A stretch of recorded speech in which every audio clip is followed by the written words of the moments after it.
Hello and welcome to the 198th installment of the Synapse Misfire Podcast. I'm your host, Chris, joined by their host, Jordan. That's me. That's him. Yeah. Jordan. What's up? Where do we put this thing? So, as always, you can find us on Apple Podcasts, Google Podcasts, Breaker, Radio Public, Spotify, Pocket Cast, and the RSS feed linked below. You have YouTube and Spotify, the video platform, as well as YouTube Music, Instagram, TikTok. You can check us out there. And email us, synapsemisfire@pm.me. Send us your comments, questions, concerns, and death threats. Let's go.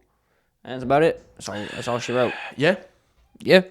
All right, we'll see you next time. Good episode. Chris, I'm kicking this off with something, all right? All right. I'm starting hot, all right? Okay. You ready for this? Wait, I'm not ready. Okay, now I'm ready. I have been playing Assassin's Creed Shadows. I was going to ask you if that's any good. I'm going to stake this claim. I'm going to die on this hill. Okay. Okay? I'm gonna get, if we ever become famous, this is going to come back to haunt us, just so you know. You ready for what I'm about to say? It's the best Assassin's Creed game that's ever been created. Really? Yeah. Okay. In terms of gameplay and world. Story, TBD. I've been doing a lot of side content, and the story does seem a little Ubisofty. Well, yeah. I mean, do they have the thing where it's like... Yes. Yeah. I saw it, and I laughed out loud and said, Chris is going to love this. Your dad gets murdered in the first 10 seconds. Yeah. It's a little longer than that. It's 14 frames of... The most egregious one that I remember was the niece from Watch Dogs. Yeah. It's like a cutscene. She's in the game, I think, for a total of like 15 frames. Yeah. And then she dies in a car crash. She's introduced and killed within like half a second. Yeah. Yeah. So they do it here. And it makes sense. So essentially, they do it in the sense that you are Naoe. You start off as her. And essentially, the general thing, without getting crazy into spoilers, is the Egan people are being wiped out by Lord Oda Nobunaga. He was basically a lord there who I guess, I didn't realize, like, historically that is accurate. He was wiping out the shinobi tribes and shit like that because he feared assassination, which is weird. Anyway. So basically, you end up becoming not the last of your people, but like kind of like a last surviving strand of your people after invasion. So that's where like good old Pops goes out heroically. But I will say it's done a bit better here than like Watch Dogs. Like there's a little more time you get with the guy, and there's a lot of flashbacks too to kind of be like, you know, he wasn't a bad dad. He was trying to protect his daughter, but then he just gets fucking murked. And of course, because it's, you know, in Japan with katanas, it's not like he gets murked nicely. I think something like this is kind of long overdue, and I feel like everyone felt the same way, because the format or like the gameplay of Assassin's Creed, I feel as though lends itself really, really well to like an Imperial Japanese setting. Yeah, it's like built for it, essentially. Yeah. Because the whole thing was like, oh, let's be stealthy and let's kill guys with a little. I'm gonna kill you with my little knife. That's what they would say in Japan. Of course. They in that exact tone. They would sneak up behind you and, I'm going to kill you with my little knife. And then you would die. Kablam! And then... Very stealthy, of course. Someone directly in front of that person getting killed is like, must have been the wind. So, I want to start off with options as my main talking point here. The amount of options for how you experience this game are quite impressive by Ubisoft standards. Mm-hmm. So essentially, when you first launched the game, it asked you to set a series of options. Not like accessibility options, but more like gameplay options. And there's really cool ones. So they have immersive mode, kind of like Ghost of Tsushima, where it can be like all Japanese and Portuguese dub and English subtitles. That's kind of like the way it's supposed to be. Then they have English dub, which is your regular mode. My favorite thing, because I feel like Ubisoft hasn't always made actually has never really made the best RPGs when it comes to like choices mattering. Yeah. They have canon mode. It's a toggle you turn on where all of your dialogue choices are made for you in the canon of the story, which is very fucking cool. I wish something like The Witcher had that so you could experience the canon story. I like that, but I also hate that. Because it's a toggle and not standard? Or I like that it's a toggle for people who want to do such things. Which I did do. But I hate it because it takes away player agency. It does, but I feel like with a developer who has been notorious for giving fake agency, I don't mind it as much. If this was Fair. like a CD Projekt Red forcing it upon you for like The Witcher 4, I'd be like, come on. Come on. But like I do wish The Witcher 3 had this so I could see the canon story of that game, you know. In a way, like on a second playthrough or whatever. So I've heard a lot of people have been playing non-canon mode and then doing like a quick blitz speed run, like second playthrough with canon mode, which I think is cool.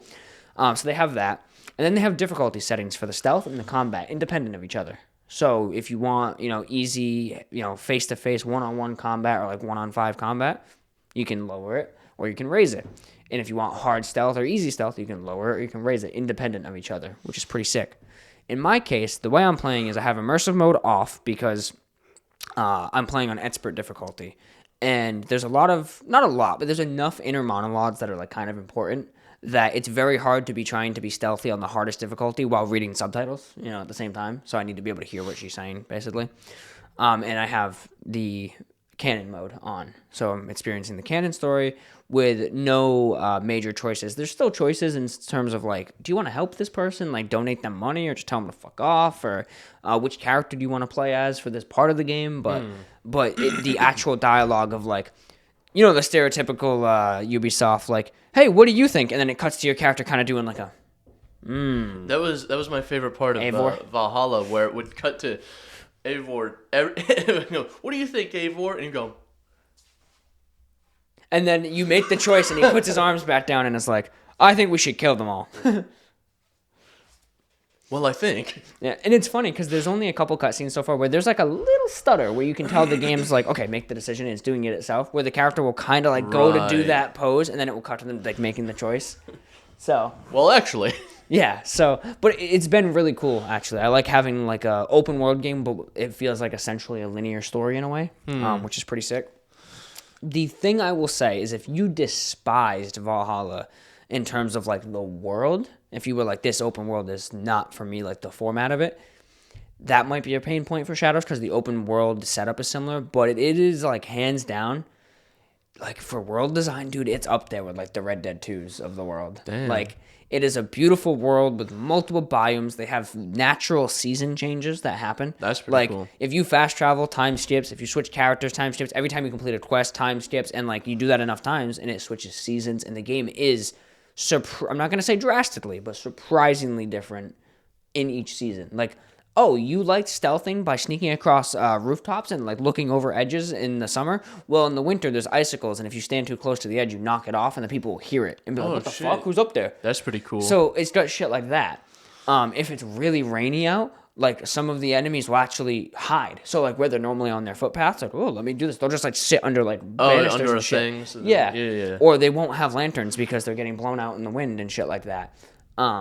And even NPCs, like just natural NPCs. You're just riding your horse into town, and it's like, okay, in the spring, there's farmers, and they're at markets, and they're buying vegetables.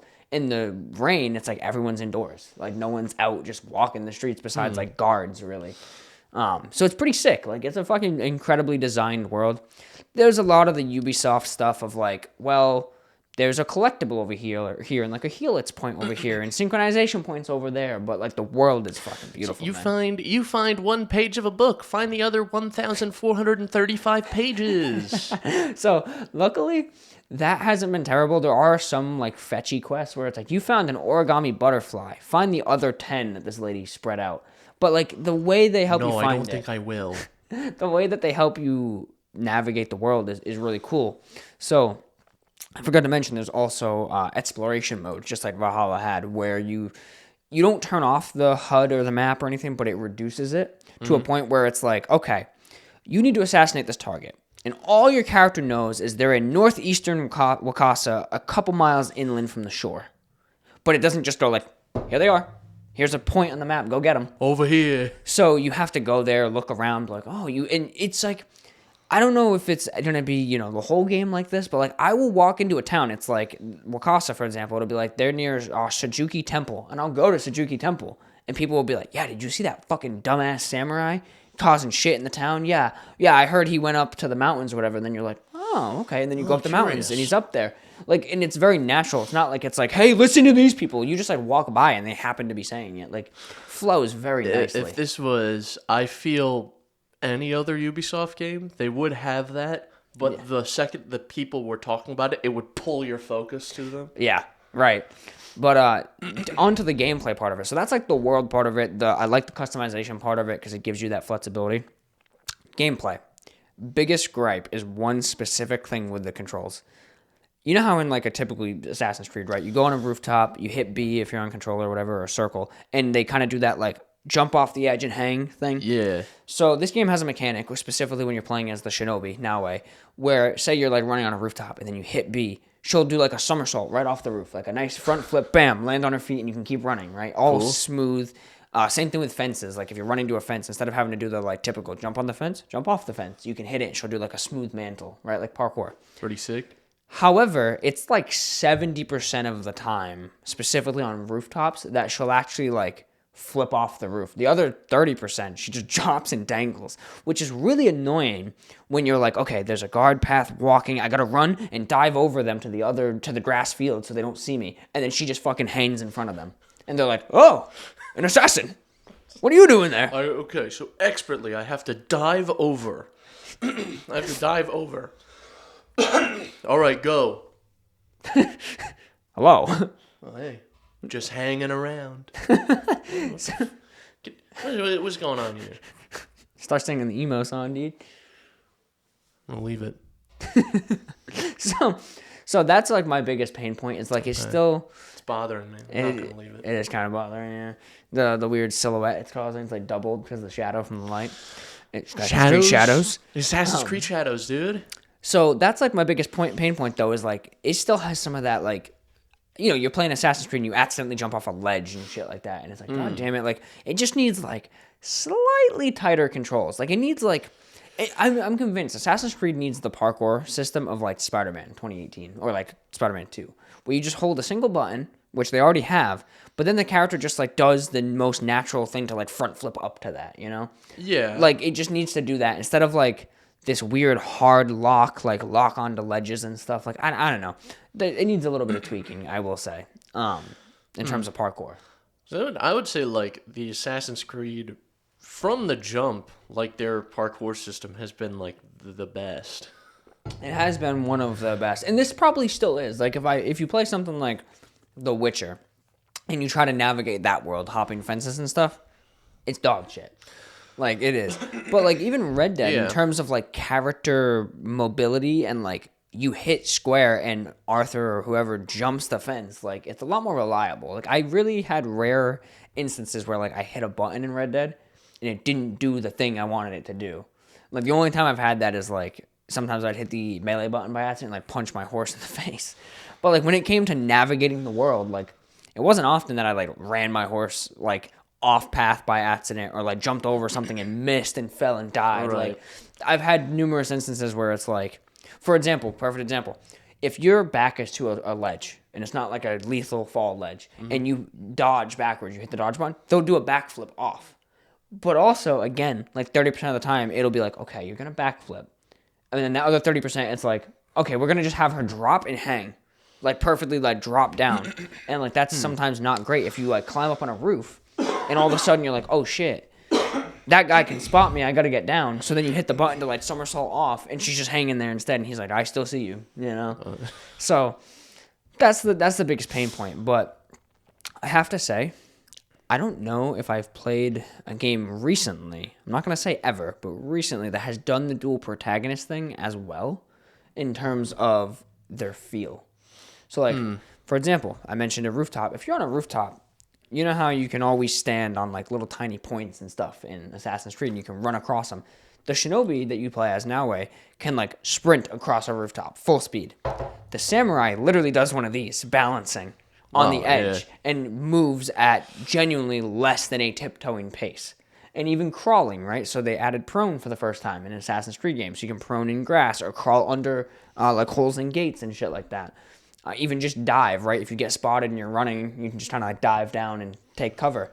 Well, the Shinobi, you can hit the dodge button while you're crawling, and she'll kind of like do like a front roll into a prone position again. So you make like a little bit of coverage of ground, a little more distance. Right. The samurai will kind of do like a scramble. Like he'll try to be like a hustled crawl, but it doesn't move nearly as far. Same thing backwards. Like if you say you're crawling and all of a sudden a guard's walking by and you're like, fuck, I gotta back up. Hit dodge backwards. She'll like slide back really fast. He kind of does like a, oh shit, backpedals. Like, wait. So like he does one of those. But that's just the start of the differences, right? Then you get into combat, and the assassin gets like one-shotted, and the samurai is like a fucking unit, bro. Well, yeah. He's just like fucking shit up, and their abilities are so drastically different. Like they have one ability that's similar, where it's like a slashing dash attack that stuns enemies, but like she has abilities where, which is one of my favorites, where if you're surrounded, you hit the ability, and every time you hit the attack button up to 3 times, she'll trip the enemy. Just knock them on their ass, basically. It's like a stun. And that's like one of her better abilities. She has shit like that.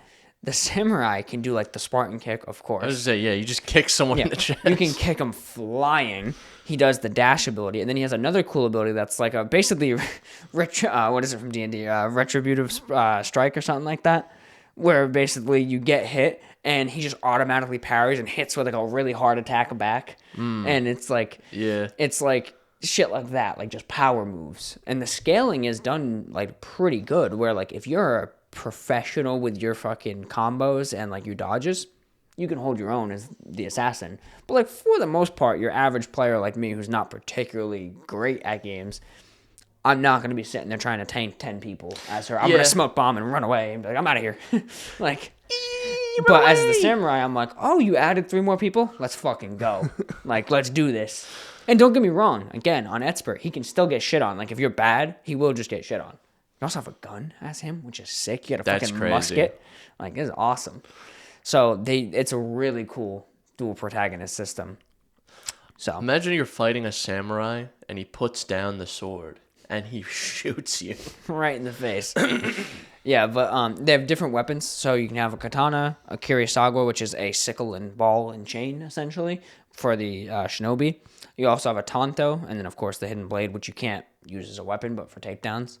And then as the samurai, you can have the gun, a bow, one of the big staffs with, like, the metal knots on it. Yeah, that's the thing, like, if I was playing, that's the shit I would use. Yeah, I'm thinking about switching that to him. The katana, of course, and then he has one other thing. Oh, like a giant scythe. He has, like, a scythe-looking thing.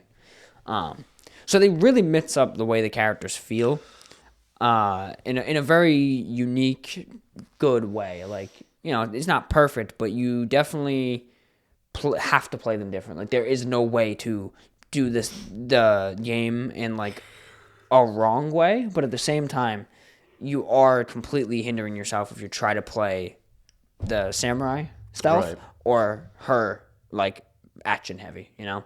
So it's definitely good like that. Basically, this has been my one-liner when I pitch this game to people, as I say, give me the elevator pitch. This is the elevator pitch, my one-line elevator pitch. You ready? Ghost of Tsushima is a samurai simulator. Assassin's Creed Shadows is a shinobi simulator. That's been my one-line pitch. Okay. Where it's like, if you go in playing as Yasuke and you're like, oh, this is going to be Ghost of Tsushima 2, you're probably going to be disappointed. It's way more arcadey than Ghost of Tsushima. There's none of that, like, pixel perfect, like, slash backwards and, like, impale a guy and then do 4 different stances to fight these different people. It's the same, like, light attack, heavy attack. Very simplistic. It's very simplistic compared to Ghost of Tsushima, where, like, Ghost, you can't really beat a shield guy if you don't do a turtle stance. And that's like, a combat style I can get behind because I'm dumb. So exactly. So don't go into it with the Ghost of Tsushima combat expectations, but just know the stealth of this game makes Ghost of Tsushima hard to go back to in stealth, admittedly. Curious. The stealth is so much better. Curious. And even down to, like, world accuracies, like, if you sneak into a castle, it was a big thing in that time for lords and people who lived in those castles to have nightingale floors, which were basically floors on a spring system designed to make noise so that no one could sneak up or eavesdrop on the war room and things like that.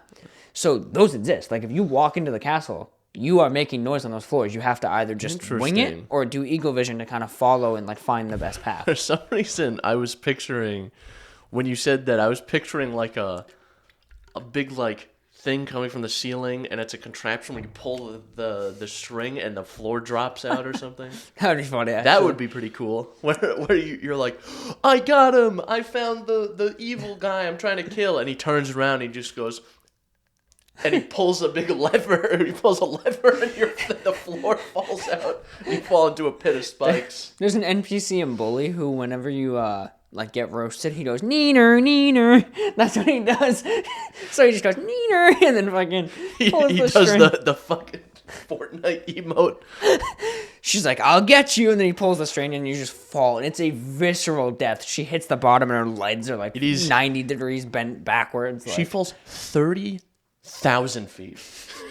She's like falling out of an airplane. Yeah.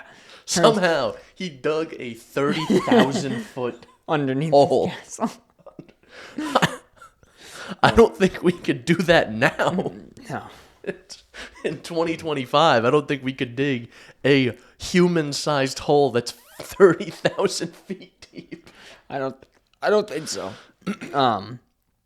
But yeah, so stealth is definitely where this game shines. So on Expert, the biggest thing with Expert that I saw just before release, before I even knew there was difficulty settings, was enemies will see you on roofs finally.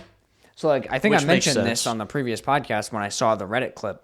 Like if you just climb up in the middle of a building, you're like, I'm gonna stand up here and I'm gonna tag all the guards. If it's broad daylight and you're not in like a shadow and you're on a rooftop, Isn't there a guy up there? dude, they will see you like that.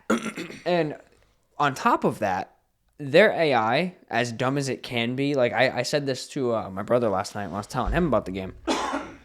A lot of people have already found like it's exploits for the AI. Well, and that's the case with fucking every game. Well, though. and then they immediately are like, see, the AI is bad. And it's like, no, you are going out of your way to find the flaw. So, for example, I was having a hard time with the stealth because, frankly, I was dumb. And I was like, why do I keep getting spotted and killed in one hit? And I'm like, well, I am playing the stealth character, dumbass. Like, maybe I should stop getting spotted and focus more on, like, retreating, right? Fair. And now I'm having a good time. But before that, in that process of, like, that learning curve, comparing this to something like Valhalla where you were just a fucking tank. No matter what you did, you couldn't die. I had a perk that every time I hit someone, it restored my health. Like, that game was ridiculous. No, that game was egregious in the power scale. It was ridiculous. In this game, I had to kind of break that mold and realize, like, oh, yeah, I am a shinobi. Like, I'm not meant to be going up against samurai, per se, like face-to-face, toe-to-toe. But point being, in that process, I learned that, yeah, there is a very easy exploit where if you get spotted, just climb a roof and lay down. The enemies will try to back up to get an angle on you, but if you're like against a gate and they can't back like up, the right angle. they'll go, I don't know where they went. Must have been the wind. And then you can just drop down and assassinate them and just repeat. Rinse and repeat. Just keep climbing, assassinating, climbing, Right. assassinating. But like, okay, don't do that. If it bothers you that much, don't do it, right? So someone found an exploit where you can go into prone, and if you crawl at the enemy, like directly at their feet, they can't hit you. They just start shanking like out, but they don't aim down. But if you just lay there, they'll back up, get the angle, and aim down. But if you just crawl towards them, you're fast enough that they can't. Again, don't do that. That's so funny. I don't know what to do. I don't know what to do. Yeah, exactly. But like, it's an exploit at the end of the day, right? No one talks about the good parts of the AI, such as every other game, like ever so far with stealth, you throw a bell and the enemy goes, ding, I heard the bell, and knows exactly where it is. They don't do that in this game. You throw a bell, they go, oh, that was a noise, and they explore the area. And if you threw the bell near like a hiding spot, they'll investigate it. They'll open up a door. They'll smack a bush with their sword to see if you're in the bushes hiding, right? Right. On top of that, you walk into a crowd of 10 people. I'm going to smoke bomb them and take them all out. No. When you take out the first two, they're going to hear that, and the other ones run, covering their mouth. They run out of the smoke bomb. Oh, okay. So you can get in there and you can still get like 3 or 4 guys, but you can't just like do the old school Assassin's Creed where it's like, okay, drop a smoke bomb and kill 25 people in this room. Like, you drop a bomb, you kill 2 people, and then everyone's like, what the fuck? It was always curious to me in games with stealth where you would... What the hell was that? I don't know what that was. It's not like a fan blade. There would be a rattlesnake in my house. Where in games, in stealth sections, you would like throw a rock, and the enemy would know exactly where that rock landed, and they would investigate where the rock landed and not where it came from. Yeah. That always confused me. Until you get a certain upgrade, if you throw the bell, like in front of an enemy, like if you're not behind them and like throw it, they'll actually be like, what the hell? I saw that come from the right. And they won't go after the bell. They'll go towards the right where it came from. Yeah, that So, like, makes sense to me. They do that kind of shit. So no one talks about like that AI. Because the rock didn't just get up and fall on its own. Yeah. Exactly. It's not a sentient rock you're dealing with. You're dealing with someone who threw a stone. Yeah. Who did this on purpose. So like that stuff is really cool. And like I said, like specifically I'm gonna lure this guard into a bush. And they'll go into the bush, but then if you don't take them out, they'll start smacking the cover because you can destroy the bushes. They'll like cut them down so you no longer have cover because they're like, what the fuck was that? You know, they're like investigating. Same thing too, if you run away, say you run and you disappear behind a house and there's all bushes, the first thing the enemy does is they run through all of those bushes swinging, even if they didn't see you. They just start running and swinging, cutting the bushes down. So you can't just like turn a corner and lay down. They'll accidentally bump into you and be like, I found them. They don't like do the old school like, I wonder where they went. I just saw them run around that corner, but they broke line of sight, so I don't know where they could have went. I actually saw you. a clip of the game where there was someone who was running away and they were hiding in the bushes, and a guy comes around the corner and oh, no one's there. And he goes back around the corner. He comes back with an electric chainsaw and he chains down all the bushes. And the guy actually got sliced in half. He's got the landscaping uniform and everything. He puts it on. He comes out with a weed whacker, and he comes out with a hedge trimmer, and he's just the shears. Yeah, it suddenly cuts her head off. He's like, oh my god. Oh my god. This is a tough branch. Hang on, I just gotta put some muscle into it. Head rolls out. Oh shit! Not again. Oh, that's new. Throws it in the bushes. Get this out of here. It also does like other things right too that I feel like Ghost sort of fumbled with a little bit. Like, you know, the I forget what they're called, the sliding doors, like the white screen doors they have, Shinto doors or something like that. Yeah, the like Shinoji paper ones. Yeah, those doors. You know how in Ghost you could stab someone through them and then he would pull them through the door? Sure. In this game, they don't do the pull through. I know you don't have any fucking clue. I didn't play the game. You didn't play Ghost? I haven't played it yet. No. What are you doing? You know me. I don't play games anymore. Suck. You stink. You're a stinky poo-poo head. I can't believe you didn't fucking play Ghost. I'll kill you right now. Shut up, dude. So Shut the fuck up. So anyway, when you So funny. In Ghost, when you get the perk, you would stab someone through the door, and then he immediately rips them through the door. So it's like arguably not stealthy at all. No, in this not game, arguably at all. It's just that just would make a shitload of noise. And actually. it does, but they don't hear it in the game. In this game, when you stab someone through a door, she'll stab them, and then she'll slowly slide the sword out and let them fall on the other side. And then you open the door, and they're still laying there. So like it's actually kind of realistic, ish. The other big thing, I guess, like main last touching point on gameplay is that's like that stealth. Normal stealth also is greatly improved, at least on expert. Where like you remember in old Assassin's Creed, you could just like find two guys who are like slightly staggered and just be like stab. Yeah. When you take out a person in this game, because the shinobi you're playing as is like a smaller like female character and not like Ezio or like Edward Kenway, right? Or any of those like bigger burly people, she kind of has to use sort of like a takedown more than just like, let me just stab this guy. So like, for example, one of the big takedowns she does is when you get behind someone, she'll just fucking mangle their leg, like just kick the shit out of their leg. And then when they hit the ground, she'll come down with her full body weight and like stab them right in the face, right? So that makes noise. All 82 pounds. Basically. So that makes noise. And if an enemy is within like 10 feet, they will hear that. Like they literally will go, what was that? And they'll turn around. And like pretty quickly too. It's not like a, huh? Like they will almost immediately turn and be like, what the hell? And like even the thing with the bell, when you throw the bell, if there's two guards, they will do this stereotypical game thing of like, stay here while I investigate that. But the guy who stays behind doesn't just go back to like, I'm going to sit by the fire while my buddy walks off. They'll pull out their sword and kind of cover their flank and be like, where the fuck? Like, and they'll start looking for you too, just in a different area. So he kind of stays in his little circle, and the guy that got lured by the bell follows it. So, it's good. It's really good. I think if it would be funny if you threw a bell near a crowd of people, and one of them says, I have an idea, gang. Let's split up. And then they they all go immediately in stagger. different directions. Immediately stagger. They scatter like roaches when you turn on the light. They just... Fair. See, that's a big thing too. Last point on that is light is a factor in this game. It's the first game where you can actually throw shurikens to take out lights, like lanterns and things.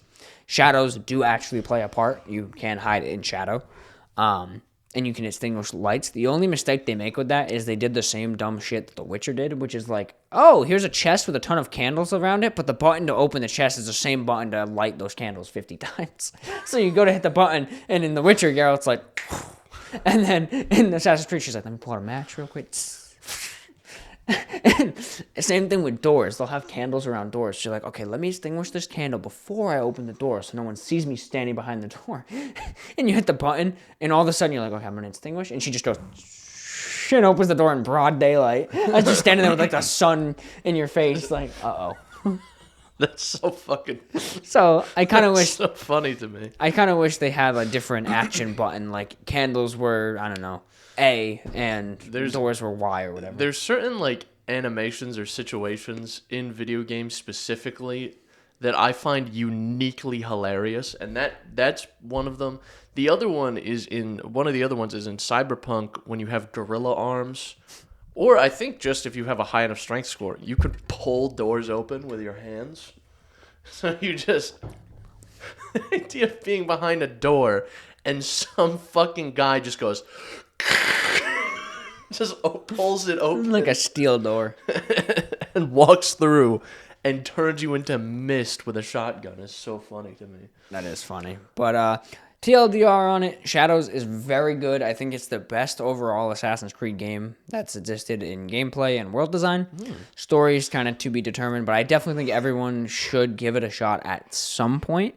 It does have some of the UB bloat that a lot of their games have. I would say the open world takes a little bit to get into. It takes about 10 hours to even get to Yasuke. It starts off with Naoe, and it does some of his origin stuff too, like it'll jump back and forth. But when you're in the open world, it takes you like a total of 10 hours of game time from the start of the game till you're in the open world, and then you finally meet up with Yasuke. It's basically at the end of Act 1. And there's a good story reason for it too. It's not like they just were like, I don't know how to fit them in here. Like, it's story-wise, it'd be like, well, yeah, they wouldn't be together for Act 1. Like, so it's definitely cool. The voice acting is, for English, I'd say like a 7 out of 10. That's alright. It's better than Valhalla, I think, for the most part. But it's definitely nowhere near like The Witcher or Red Dead Redemption. It's just nowhere near that. It's like a 7 out of 10, I would say. It's serviceable. You will get a couple chuckles here and there. Like, a lot of people have been making fun of this, but I get why it happens. But you know how you can, in a lot of games, like just help someone on the side of the road and then be like, hey, what can I do for you? And they'll do something, whether it's give you money or give you a hint as to where a collectible is or shit like that. So that exists where it'll be like, oh, this lady, her vegetables all spoiled. Do you want to like give her money to like help her family survive? And you're like, yeah, fuck it, why not? And then you get an option to use her as a scout or to like get a world hint, as they call it, a lore hint. And when you do that, it's always the same thing where it's like your character will be like, well, what can you tell me about this land? And that character, it'll cut to them and they'll go, and then it just cuts back to the gameplay. They just bow down with no dialogue. And then a new map icon appears. So it's kind of funny. That sort of like thing that Ubisoft does, you said like UB bloat, they will put 100 systems into their game and just say, fuck it. Here's 1,000 different systems you can interact with. You will use none of them.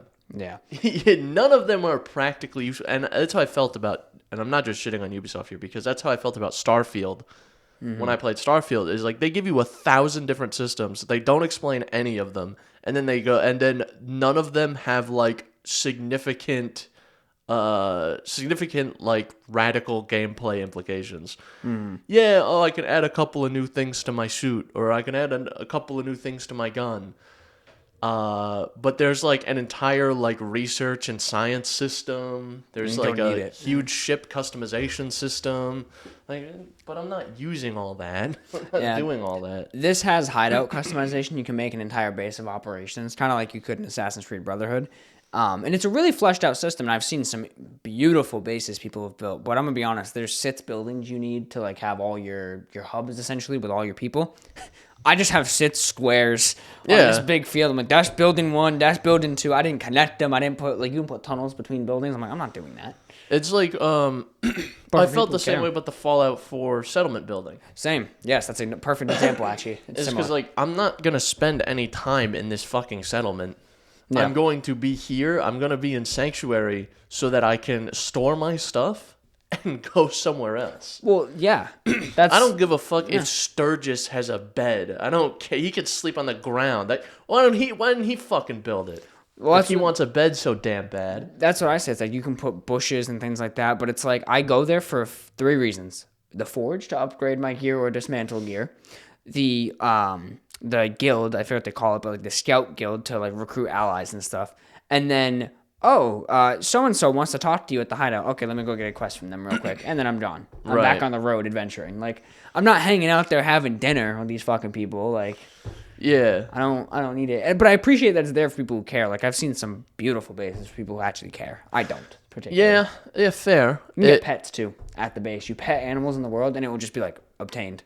And you just have that It's pet. like a Pokemon. Basically, dude, I got some calicos. I got a 3-legged dog that I rescued. Okay. I have what do you call it? A heron? A fucking heron. A bird? Yeah, I got a heron version hanging out at my base. It's like, all right, dude, bet. I got a kitten. I got the calico kitten as well.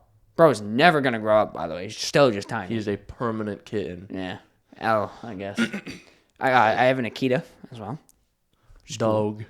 Which is pretty cool. It's like the owlbear cub in Baldur's Gate 3. That thing stays a cub forever. Fair. But yeah, overall, good game. But yeah, that's what I think. I would say play it eventually. If you don't want to plop $70, either do Ubisoft Plus for the subscription, or just wait for it to be on sale. But I think you'd be doing you a huge disservice if you don't at least try it. Yeah, I think I'm going to wait for a month from now when it's 70% off. And that's fair. I will say about this game, it's enlightening to hear that it is good and that people are liking it, because if this game flopped, I'm pretty confident that Ubisoft would have went under. Well, yesterday they sold 25% to Tencent because for a $1 billion investment. They had 2 unbelievable failures last year. Yeah, Star Wars and what was it? Star Wars and fucking Skull and Bones. That was the pirate game where you couldn't do pirate stuff. Either. It was a good game. I liked Avatar a lot. Oh, shit, yeah. I forgot that even came out. It's a fun game. I beat it. It is a very fun game, but it didn't do well either. So is it monetarily? Because that was that was early. Well, you don't see that. You don't see that anymore, though. You don't see like a movie game anymore, though. Yeah, that's fair. You see like a...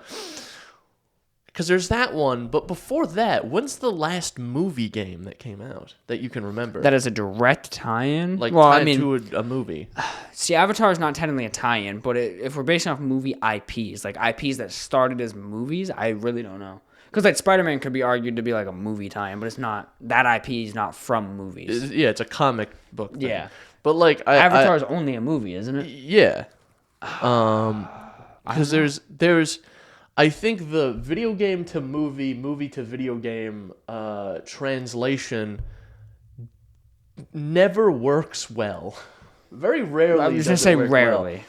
There are, I think, some movie-based video games that turn out okay, and there are some video game-based movies that turn out okay.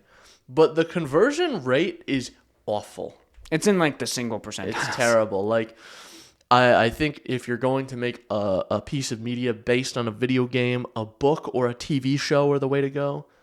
Because, if you have a TV show, you have probably 10 hours across a season to tell your story. Whereas in a movie, you have 2. That's why The Last of Us became a TV show, and that worked out great. Actors aside, how everyone hates Bella Ramsey for some reason. I get it. She's not the perfect Ellie, but whatever. That show adapts the game fairly faithfully, like pretty good. I mean, they leave out one big thing that pisses people off about the fungus, having spores, and they just don't exist in the show, and that's like a big part of the game. But otherwise, it's pretty faithful and a good adaptation. But I can't think of any. I don't know. Anything come to mind for you, like a movie other than Avatar that made into a game even in the last 5 years? In the last 5 years, absolutely not. Even in the last 10 years, it's hard to think of that. I mean, there's probably some out there, but here's the thing: is they've probably been so shit they haven't even crossed our radar. Because fucking everything used to be turned into a video game. Thor, Captain America, yeah, all that shit. It was a movie would come out. It was like Shrek 2 would come out, and then Shrek 2 the video game, or Shrek 2 the movie, the video game would come out. Yeah, G-Force, the fucking guinea pig movie. I love that movie. I have that game for PS2, by the way, and DS. I have both copies. Dude, G-Force was awesome. Was that movie good? Yeah, I watched it like a couple years ago. I remember seeing it. I saw it once, I think, in school. Yeah. It was one of the end of the year things where they would roll out the TV and be like, yeah, you did your tests. We close grades tomorrow. Here's a movie. And they put on fucking G-Force. Yeah, G-Force was a good time. And I went into G-Force. They were like, all right, today we're going to watch G-Force. And I was, I don't know, 9 years old, and they put on the TV, and I saw these dumb rats running around, and I went, this has nothing to do with NVIDIA. I thought I was going to see, what was the graphics card at the time in 2010? Fucking 480? Yeah, probably GTX 480, something like that. I had a 480. I think it was probably a 480. GTX, yeah, I think that was Thermi. That was, Jesus. That's crazy. I gotta look now for my own sanity to see what the hell. Because I had a 330 and then I went to a 480. Because I know 2012, I think was the 600s. 2011, 2010, GTX 480. We were close. 560. 560. It was in May. The 560 and 560 Ti came out. Damn. Yeah, I was in class and they turned on this movie. It was G-Force, and I was like, "Where's that new GTX 560, man?" I don't see a 560 Ti anywhere on here. I was expecting graphics cards. I expected way more frames, actually. This movie's clearly 24 frames per second. This movie obviously couldn't run Crysis. Neither could the 560. Probably. I honestly don't know. When did Crysis come out? 2009? The first one, I think, was 06, 08. That old? It's fairly fucking old. Then yeah, the 560 would probably fucking crush it then. I think it's old enough to have been it's old enough to have been in the era where the 8800 GTX was the card at the time. And that's the one you needed to play the game, if I'm not mistaken. I know that years from now, some old head is going to see this clip and be like, "You're wrong, actually, and you're fat and dumb." So, I mean, he wouldn't necessarily be incorrect with that statement. I mean, no, but you'd be a little nicer about it. I'm sensitive. That's funny. Yeah, that's crazy though. Yeah, G-Force was a good time. How did we get off on that tangent again? Movie tie-ins. Movie tie-ins. G-Force video. I had the Wall-E video game for DS. Was that any good? No. It was. I got stuck because essentially it's a puzzle game where you move around as Wall-E and you make you make cubes of trash, and then you're supposed to throw them. There was a section where you're supposed to throw them onto different platforms to open different doors. And I played through this puzzle for hours, and I was like, I can't fucking figure this out. And because you only had a certain range where you could throw the cubes, and there was a door that I couldn't throw the cube far enough. It was just short of making the button, if I'm not mistaken. I must be a distinct memory, dude. If I'm remembering this correctly, which also, this could have just been something that was revealed to me in a dream. Who knows? But I remember very distinctly being really upset by this video game. Wall-E almost broke Chris. Wall-E on the DS was one of my first rage quits. Dude, admittedly though, DS games have no right being as hard as they are. As someone who's collected a lot of DS games over the last 2 years and been playing some of them. Some of them are horseshit, yeah. Yeah, they have no right being so fucking difficult. I had to beat fucking Garfield, the Tale of Two Kitties. Dude, I had That's to beat another that movie for Let's tie-in, dude. Yeah, I had to beat that shit for Let's and there's the final like puzzle it's like a parkour game basically. You're playing as this fat orange asshole. And, dude, it took me I think like 8 tries, and I'm a gamer, bro. Like, I shouldn't have to take 8 tries to beat Garfield: The Tale of Two Kitties, bro. I'm a fucking capital G gamer. Like, come on. How the fuck? What was the sales numbers on the fucking Garfield Tale of Two Kitties game? I gotta know. With like, because and I think with movie games, because they are not expecting them to sell well under any circumstances whatsoever, I think they're all poorly designed, and that's why shit like that happens. Because they're like, all right, slap a game together for $200,000. And it's just That shit has good reviews. They shove it into the marketing budget. For a movie tie-in, every review is over 50%. Oh, IGN gave it a 4. Damn. IGN. Wait, there's a PC version?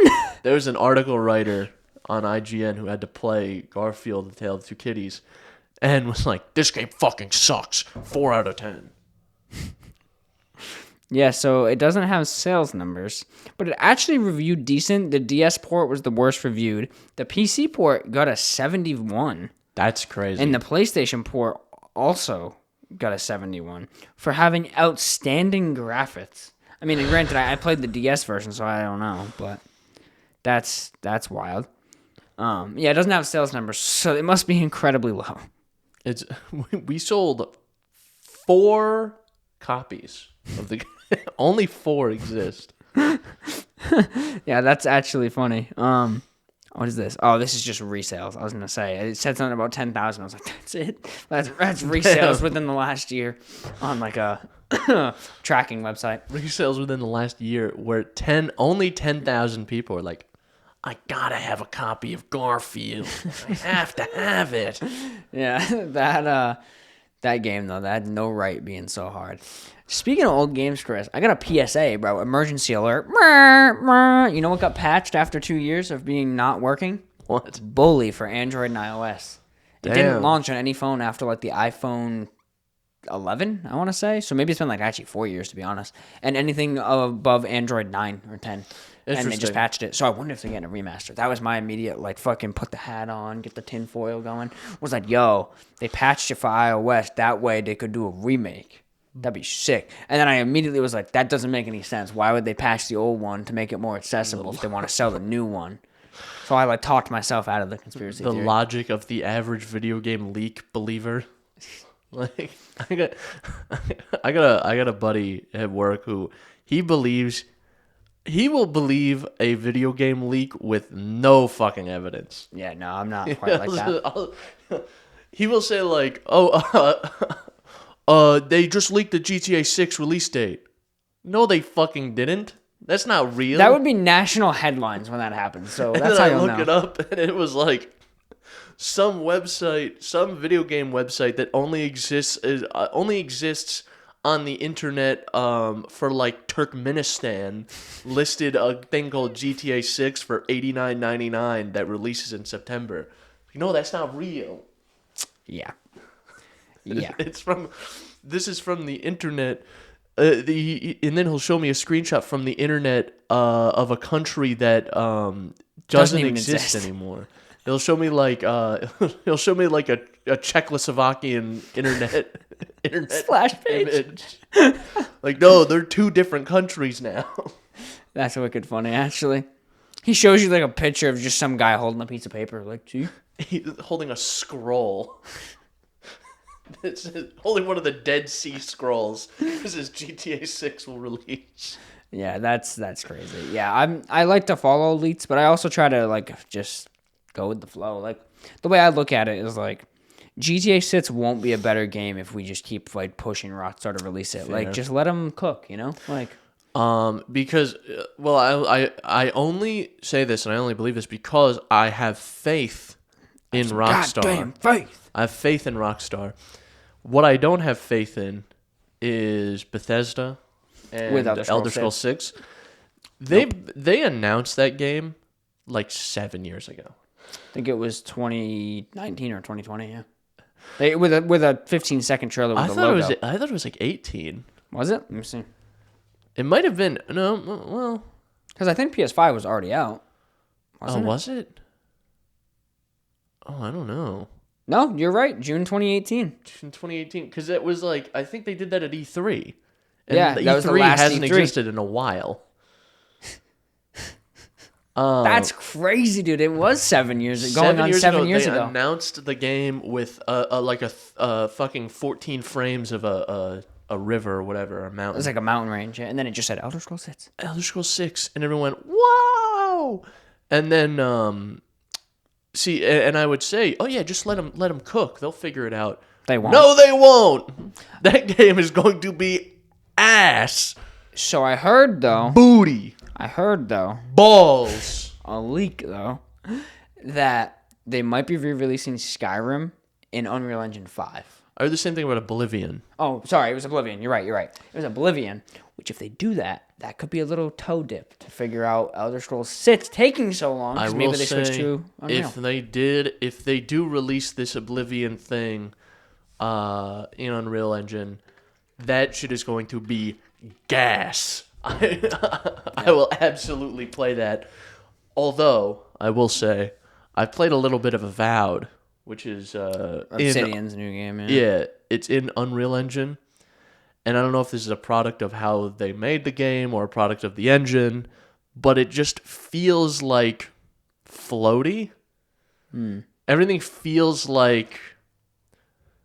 It's hard to describe, but there's such like a unique sort of feel to this engine that like I kind of don't really fuck with. Did you kind of get the vibe that your character was not navigating the terrain? They were kind of just like gliding on a false surface. Yeah, that's what I say when I mean floaty. Yeah. It's very like... Because I played Avowed and I felt the same thing beyond just the fact it performed like dog shit on the ally, but I felt like the character's like camera was not his eyes. He was just kind of floating across the land. I also, but I will say I didn't really play much of that game. I played like probably 3 or 4 hours. Yeah, me too. And that was fun. it was all right, but like I really liked dual wielding wands. So that was fun. But I don't know if that's a product of this particular game or a product of the engine. I also think Unreal Engine kind of encourages a lot of things that I dislike about the game industry currently, as in like these hyper realistic graphics that run like dog shit. I need 40 upscalers to run. Yeah, like I will take a hyper stylized game versus a hyper realistic game any day of the week. I'm just saying, The Witcher fucking 3 looks incredible. Like, yeah, and that game's from 2015. It looks both very realistic and also very stylized. But like, if you give me, let's think of a game like Stardew Valley, which is like that's just all pixel art, but it's so like hyper stylized. I love shit like that. Because the game is good. Give me Minecraft, you know? Yeah. For that genre, like Minecraft works. You don't need a hyper-realistic Minecraft. And guess what? If you need them, shaders.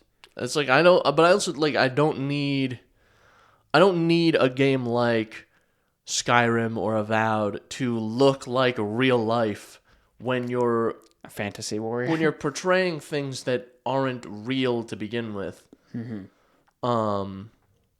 I don't know. I think that just encourages things that I dislike about the industry at the moment. I don't know. I'm just saying. I still feel like Red Dead overall is like one of the best looking games, and that game runs on a 1060. So, true. Well, by the way, runs true. On a 1060. So like, there's no excuse for these specifically Unreal 5 games that look like you're looking at them through a rainy window and run it like 30 frames per second on like a fucking 4080. You know. And also you can.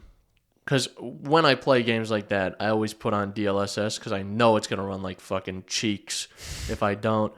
And you can always tell when that DLSS starts struggling. Because you get no pixels. You get like 10. Yeah.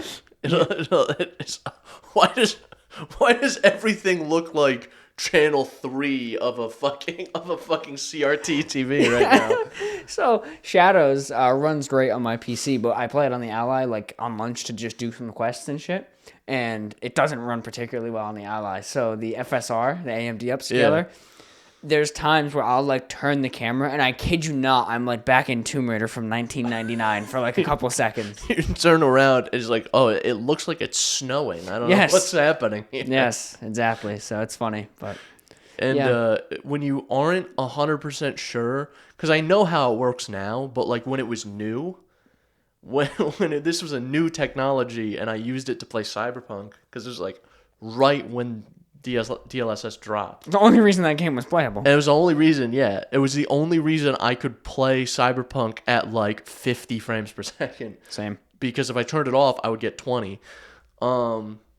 Is with DLSS. But there would be times where I'd play the game and I'd be like, is the game like that? Am I having a stroke? What's going on here? Yeah, DLSS causes like shimmering sometimes. It's weird. Yeah. It's like super bizarre. As I do like it as a technology, but I think, and don't quote me on this, but I feel like I might have said this in the past, that games now are entirely reliant on that. Yeah. Where like if you just spent a little more time making the game, making it playable, you wouldn't have to do all that. Yeah. Or if you just, I don't know, dialed back the realism just like a little bit. Yeah, get us to like late gen like PS4 game realism, and don't Honestly, yeah, like a game like The Witcher 3. That game is 10 years old and it still looks pretty good. If it came out right now, I'd be like, oh yeah, I like the style. Like yeah. Yeah. I wouldn't be like, this looks fucking dog shit. I'd be like, yeah, okay, looks alright. I would say this looks fine. Yeah. I honestly probably wouldn't even comment on the visuals. Like I probably really wouldn't. I'd just be like, oh cool. Like I like that world. It looks cool. Yeah. Because I think that people confuse a lot of times the realism with, because if I'm saying a game looks bad, it's more so that I think it's ugly than anything else. Like I think the design is bad. Right. Rather than there are cases where I think it's inexcusable, something like Gollum or that fucking King Kong game that came out. Yeah.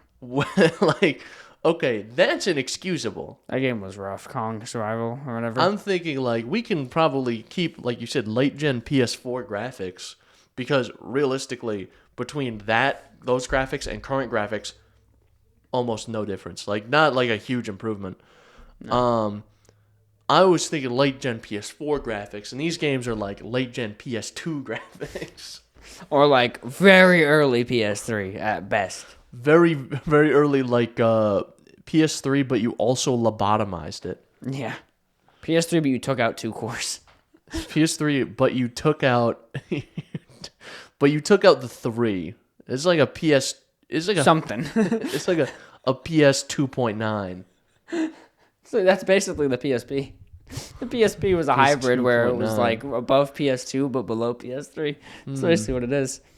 Yeah, I don't know. I don't know what happened to the promise of Unreal Engine 5. Like I remember when that engine was showed for the first time in like 2018, and they were like, this new nanite technology can render these things at 60 FPS with no obstructions on low-end hardware, and it's like that has not happened. At what point do we go into the world of false advertising, right? Yeah, we start suing. Where someone like that, or they'll make a claim like that, and it's obviously not true. And then like now, because it was always inflated, right? When you talked about performance numbers especially with like NVIDIA, AMD, their performance numbers were always inflated. Mm-hmm. But they're like so far and beyond inflated now. Yeah. Like obviously they're going to do the most ideal setup to get the most performance out of their hardware so that they have a bigger number to brag about. That's fine. So like you would see with like with like a GTX 1080 or something. It was like, well, NVIDIA says this, but the actual performance is like, I don't know, 10% less than what they actually said, because you're not stripping down your system for parts, basically, and just giving it the bare essentials of what it needs to run a game. Yeah. And then, but now it's like, well, they said the RTX 5080 does this, and then when we measured it, it was like 60% less performance. Yeah. They showed you this graphic of Cyberpunk. Yeah, it only does that in that game. Like, yeah. they specifically only do it in that game. Or they said, with our new DLSS technology, our new version of the DLSS technology, your games will perform better than ever. We have this game running at 837 FPS, when in reality, it's only getting 4. Yes, it looks like fucking mashed potatoes. It looks like someone ate a KFC famous bowl, got really drunk, and then puked it on the floor, and that's what it looks like. That's the best analogy I've heard to date. I thought my rainy window one was pretty good. It looks like mashed potatoes is so much better. I saw a fucking comment the other day describing AI artwork. And it said something like, it was a spot the difference post. Like, can you tell which image is AI? And obviously you can. And the comment, one of the comments I saw said, yeah, obviously the AI one is the one that looks like everything is covered in Vaseline. Yeah, that's true. That is true. I just, hang on. I just think, as impressive as AI is, we're starting to come to an over-reliance on shit like that. For basic functions. Yeah. That's the biggest problem, is like AI was supposed to push things to the next level, but they've just brought it back, and now we're struggling to meet where we were. Yeah. You know? Like that's the bigger issue. Yeah. So it is what it is, though. I think AI art is cool to get a concept of something at like a glance. Yeah. And quickly. Yeah, or if I'm like if I'm trying to look for something hyper specific and I can't find imagery that like inspires me, I'll have ChatGPT make something. Yeah. And I'll see like what mess from the computer will inspire me today. Yeah.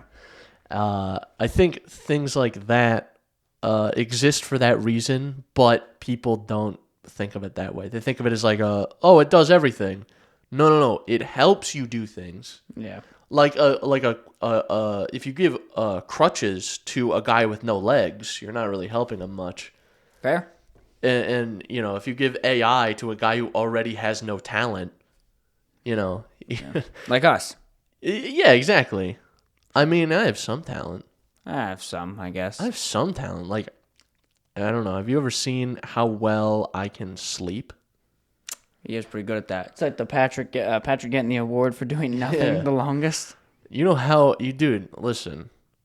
I do have a talent because I came up with a whole 4-hour-long session of D&D 25 minutes before we played. Bro's got that procrastination talent. I just well, it was a little longer than that because I was like, I'm just going to flip through my monster book and see what we can do today. Oh, cock and ball torture. Let's do it. The cock and ball torture demon. Cock it even. From Doom. That's what he does. He shows up and he just starts nibbling on your nuts. I'm gonna nibble on your nuts. That's what he says. He goes. I'm choking. I'm nibbling. Then he latches onto one of your testes and won't let go. He's like a pit bull.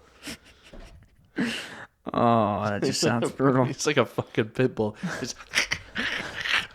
Oh my god. All right, that's all I got for this one. I don't know. You got anything else? I had to throw something in there to make this one a little bit Weird. silly, a little bit kooky, A little bit goofy. The next one, fun fact for this little BTS here. This was 198. The next one we're recording is 201. Make sense. I dare you. Listen, there are plans and schemes in place that are far bigger than any of you understand. Okay? We have plans in the works that have not even come to fruition yet. We got plans for plans. We have plans to make plans for schemes and plots that will have massive implications. Massive. Massive. Jordan! Yeah. Remind the people where this show is. So, as always, you can find us on Apple Podcasts, Google Podcasts, Breaker, Red Puppet, Spotify Podcasts, and the RSS feed linked below. YouTube, Spotify, and YouTube Music have the video platform. There's Instagram, TikTok. You can also contact us via email, synapsemisfire@pm.me. Send us your comments, questions, concerns, death threats. Yeah. Do I look like I'm conducting business when I do this? I suppose. Yeah, you kind of look like you're pontificating. Let's put 40 million on penis enlargement pills. Thank you. That's just my stock. That's just for me. All right, bye.